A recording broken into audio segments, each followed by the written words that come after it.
आपको बताएंगे पटना से, जहां पर प्रशांत किशोर पर केस दर्ज हुआ है। पटना के सचिवालय थाने में केस दर्ज हुआ है। आपको बता दें कि प्रशांत किशोर के साथ साथ 300 समर्थकों पर एफआईआर दर्ज हुई है। माहौल बिगाड़ने की कोशिश का आरोप है। प्रशांत किशोर ने, आपको याद होगा, कल बिना अनुमति के प्रदर्शन किया था और इसको लेकर ही यहां पर केस दर्ज हुआ है।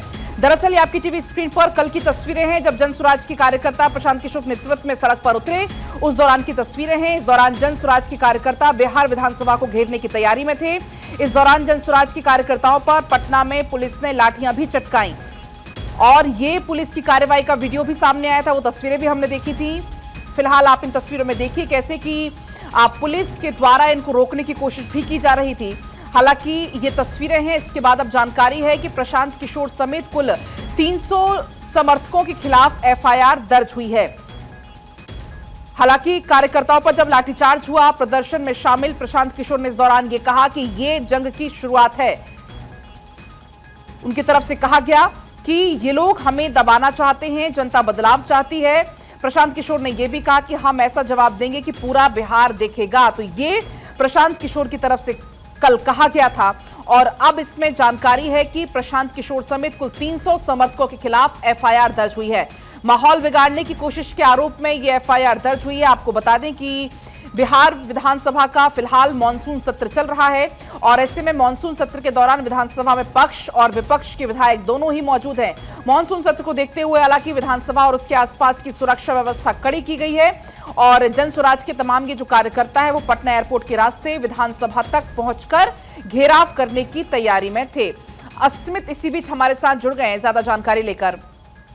अस्मित, ये कल की तस्वीरें लगातार हम दर्शकों को दिखा भी रहे हैं और इसमें अब बड़ा अपडेट ये सामने आया है कि प्रशांत किशोर समेत कुल 300 समर्थकों के खिलाफ एफआईआर हो गई है।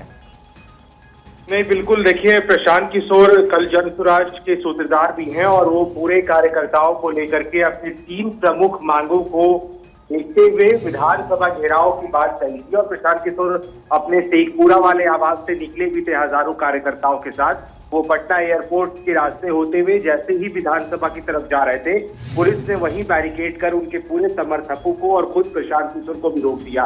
क्योंकि वो प्रतिबंधित क्षेत्र था, पुलिस लगातार ये कह रही थी कि इस जगह को तुरंत खाली कर दिया जाए, नहीं तो कानूनी कार्रवाई की जाएगी। प्रशांत किशोर इसके बावजूद नहीं माने। उनके कार्यकर्ता लगातार वहां पर बैठे रहे, हंगामा होता रहा, प्रदर्शन होता रहा। लिहाजा पुलिस ने 300 लोगों पर मामला दर्ज कर लिया है।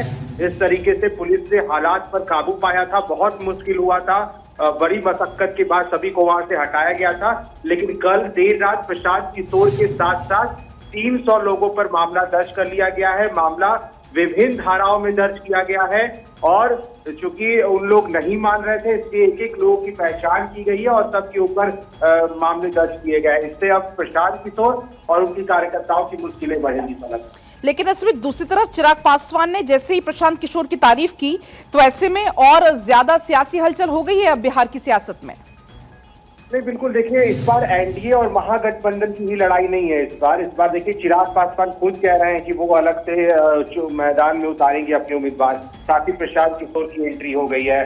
तो अभी बिहार की राजनीति कई करवटें लेगी, क्योंकि महागठबंधन एनडीए के बीच हम हमेशा लड़ाई देखते हैं, लेकिन इस बार की लड़ाई इस बार का राजनीति बिहार का और चुनाव बड़ा दिलचस्प होने वाला है, क्योंकि अलग अलग पार्टियां भी चुनाव में उतर गई हैं।